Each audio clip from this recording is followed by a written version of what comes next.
Olá, bem-vindos a mais uma exploração nossa aqui. Hoje a gente vai mergulhar no material ah, bem denso, bem significativo. É o capítulo 14 do livro Nisto Cremos. Para quem não conhece, esse livro detalha as crenças fundamentais da Igreja Adventista do Sétimo Dia. E a gente vai focar especificamente ali, olha, entre as páginas 72 e 83. O tema é central: unidade no corpo de Cristo. Então, nossa missão aqui é tentar desvendar o que esse capítulo específico, o que ele está dizendo sobre unidade dentro da igreja, sabe? O que é essa unidade para eles? Porque ela é, assim, tão vital. O texto parece até colocar como uma questão de vida ou morte para a igreja. E, o mais importante talvez, como é que se alcança isso? E como se mantém, né? Porque parece um ideal bem alto. Então vamos analisar como o texto aborda isso. Olha, o capítulo já começa com uma imagem forte, né? A igreja como um corpo único, mas surpreendentemente diverso. Gente de toda a nação, tribo, língua e povo. O texto fala de uma nova criação em Cristo, onde aquelas barreiras que a gente conhece, rico, pobre, homem, mulher, etnia, cultura, deveriam, perder a força para dividir. A ideia central é: todos são iguais em Cristo. E isso lembra muito Efésios 4, né? Que o texto até cita: há somente um corpo e um espírito. Um só Senhor, uma só fé, um só batismo, um só Deus e Pai de todos. Essa repetição toda da palavra um, o que será que ela sinaliza, hein? Sobre essa força da unidade? Essa repetição é muito intencional, né? Mostra uma ênfase, assim, fundamental. E o que eu acho fascinante aqui, pelo que o texto apresenta, é de onde vem essa unidade. Não é só uma meta, tipo, organizacional. É algo que emana da própria natureza de Deus, sabe? O texto liga isso direto com a unidade do Deus triuno. Essa ideia de Deus como um só, mas existindo como Pai, Filho e Espírito Santo. A concepção ali é que quando Deus adota os crentes como filhos, ele meio que estende essa unidade dele para a igreja. E o Espírito Santo é destacado. Ele é o agente divino que ativamente dissolve essas barreiras, né? Culturais, sociais, permitindo que as pessoas se vejam de outra forma, com uma lente divina, digamos assim, reconhecendo a igualdade de todos. E tem mais uma coisa. O texto também fala de uma bendita esperança que todos compartilham. A volta de Cristo, né? Citando Tito. E isso funciona como um combustível poderoso para essa unidade. E para um testemunho junto para o mundo. É uma unidade com raiz teológica profunda e um propósito para o futuro, entende? Nossa, essa conexão da unidade da igreja com a unidade do próprio Deus é realmente um ponto de partida muito forte. E o texto não para por aí com as imagens, né? Você mencionou, e o texto traz uma metáfora do corpo, lá de 1 Coríntios 12. Como essa imagem ajuda a gente a entender essa ideia que parece um pouco paradoxal. Unidade com diversidade. Não só uniformidade. Fala de diferentes membros, funções diferentes, mas todos vitais. Como funciona isso? É chave para essa nuance. Ela ressalta, né, com base em Coríntios, que a diversidade de dons, de talentos, até de perspectivas, não é um acidente. Não é um problema para resolver. É algo intencional, distribuída por Deus como lhe apraz a cada um individualmente. O texto argumenta que essa diversidade é, na verdade, saudável, é boa para a congregação. Não se espera que todo mundo pense igualzinho ou faça as mesmas coisas. Unidade aqui não é ser clone, né? E tem outra imagem poderosa que o texto usa, a da videira e os ramos, de João 15. Os ramos, que seriam os crentes, são diferentes uns dos outros, né?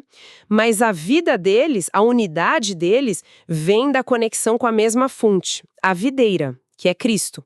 Isso reforça que essa conexão vertical com Cristo é a base para a unidade horizontal entre os membros, por mais diferentes que eles sejam. Fica bem claro, então. O texto não trata a unidade como um extra, um bônus. É algo essencial mesmo. Mas por que essa urgência toda? O capítulo chega a dizer que sem unidade a igreja simplesmente falha. Falha na sua missão sagrada. Diz que a unidade traz força, eficácia, e a desunião enfraquece, prejudica o testemunho. Chega a chamar de evidência irrefutável da ligação com Deus. E tem aquela oração de Jesus em João 17, né? Para que o mundo creia por causa da unidade dos seguidores. E aí vem uma comparação que eu achei muito boa. A igreja unida com uma orquestra bem afinada. O que essa analogia traz de novo para a gente entender? Essa analogia da orquestra é ótima, né? Bem eficaz. Ela sugere que, assim como músicos com instrumentos diferentes precisam afinar esses instrumentos e seguir o maestro para ter harmonia e não barulho, os membros da igreja, com seus dons e origens diversas, precisam buscar essa harmonia, sob a liderança de Cristo. A imagem traz a ideia de sons diferentes contribuindo para uma música bonita, coesa, né? E não uma cacofonia. E a importância disso é reforçada no texto com a ideia de que essa unidade é a resposta de Deus para a desordem, para a divisão que o pecado trouxe, as barreiras de raça, cultura, gênero. O texto diz que a unidade fortalece a igreja contra o que ele chama de ataques satânicos e capacita os membros a serem cooperadores de Deus, como diz 1 Coríntios, trabalhando juntos pela salvação do mundo.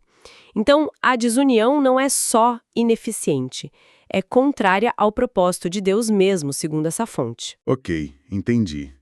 Unidade é vital, vem de Deus, é a resposta ao pecado. Mas se ela tem essa origem divina tão forte, como é que o texto explica que ela acontece no dia a dia? Ele aponta para coisas divinas lá, da oração de Jesus em João 17, a proteção do Pai, a glória de Deus compartilhada, a presença de Cristo na gente. Mas e a parte humana? Onde entra a nossa ação nisso tudo? Qual o papel dos crentes nesse processo? Essa é a tensão interessante que o texto explora, né? A unidade é um dom de Deus, mas requer a nossa cooperação, a cooperação humana. O capítulo detalha alguns elementos-chave nesse processo. Primeiro, ele destaca o papel, centralíssimo do Espírito Santo. Ele não é só um símbolo de unidade, ele é o agente ativo que promove a unidade. Descrito como Espírito de verdade, ele é apresentado como aquele que capacita os crentes a transcenderem preconceitos, barreiras, criando um vínculo real entre eles. É fruto da presença dele dentro da pessoa. Segundo, e ligado a isso, vem os dons espirituais, lá de Efésios 4. O texto argumenta que esses dons não são para exibição pessoal, né? São ferramentas que Deus dá especificamente para construir a unidade da fé e levar a congregação para a maturidade, para não serem como meninos agitados de um lado para outro. Ou seja, a diversidade de dons, quando usada do jeito certo, serve para a unidade. Terceiro ponto importante. O texto insiste muito na necessidade de um fundamento doutrinário comum, baseado na palavra de Deus, citando João 17:17, santifica-os na verdade, a tua palavra é a verdade. Ele argumenta que a unidade de verdade não pode existir só no sentimento ou só no amor. Por mais essenciais que sejam, precisa estar ancorada numa compreensão que todos compartilham da verdade revelada em Jesus. O amor sem a verdade, para o autor, seria uma base instável para uma unidade que dure. E claro, tem o mandamento de amar uns aos outros como Cristo amou, João 13, né? O texto é bem realista aqui, reconhece que isso é uma possibilidade impossível só com a força humana, mas afirma que se torna possível pelo poder de Cristo agindo nos crentes, atraindo todos para ele, como diz João 12. A unidade depende dessa conexão que transforma com Cristo. E por último, mas talvez o mais forte, o texto coloca uma ênfase, enorme na cruz do Calvário. Argumenta que é olhando para a cruz que o eu com o egoísmo, o orgulho, o preconceito pode ser deixado de lado. A cruz é apresentada como grande nivelador, sabe? O ponto onde todo mundo se encontra. E as barreiras que separam as pessoas perdem a força. E é ali que as perspectivas mudam, e a unidade vira não só possível, mas uma resposta natural ao amor sacrificial de Cristo.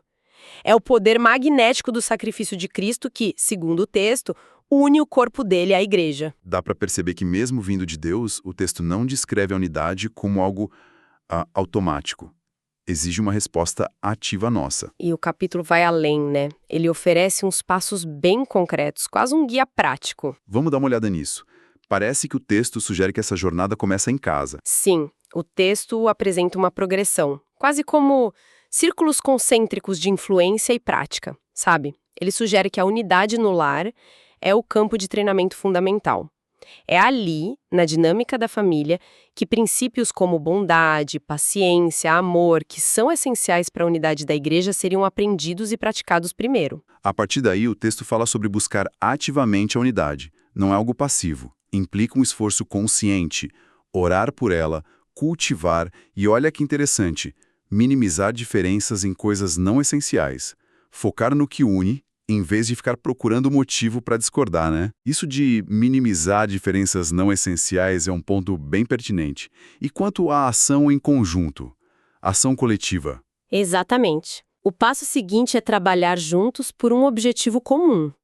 Especificamente, a missão de proclamar o Evangelho. O texto argumenta que a igreja só experimenta a unidade de verdade quando age coletivamente. Essa missão compartilhada vira um treinamento prático para harmonia, para interdependência, ensina os membros a se verem como parte de algo maior.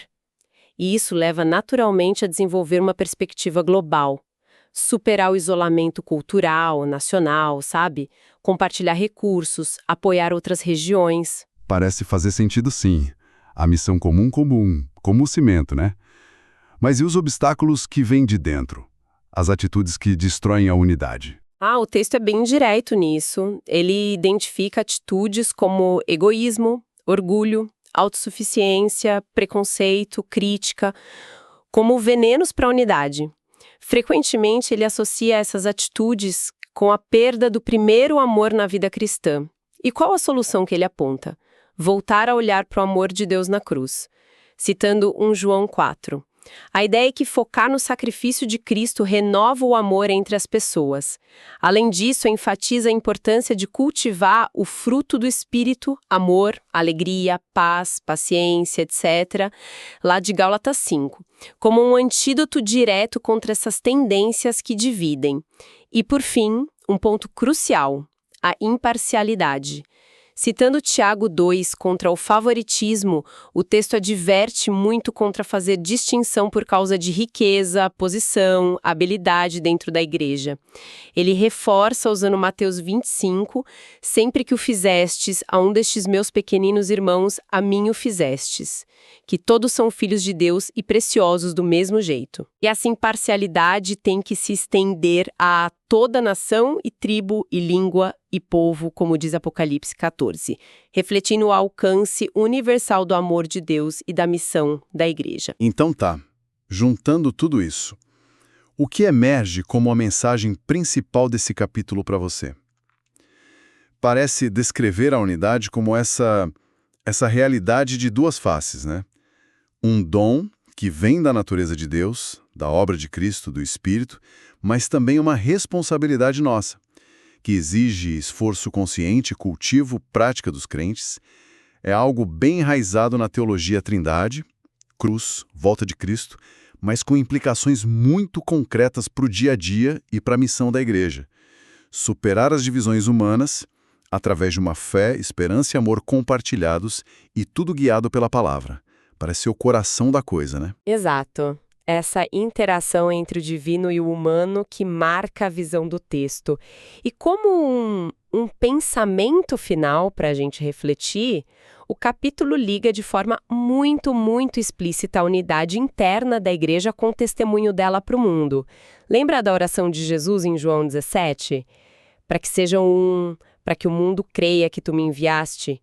Isso levanta uma questão, assim, provocativa que vai além do nosso tempo aqui.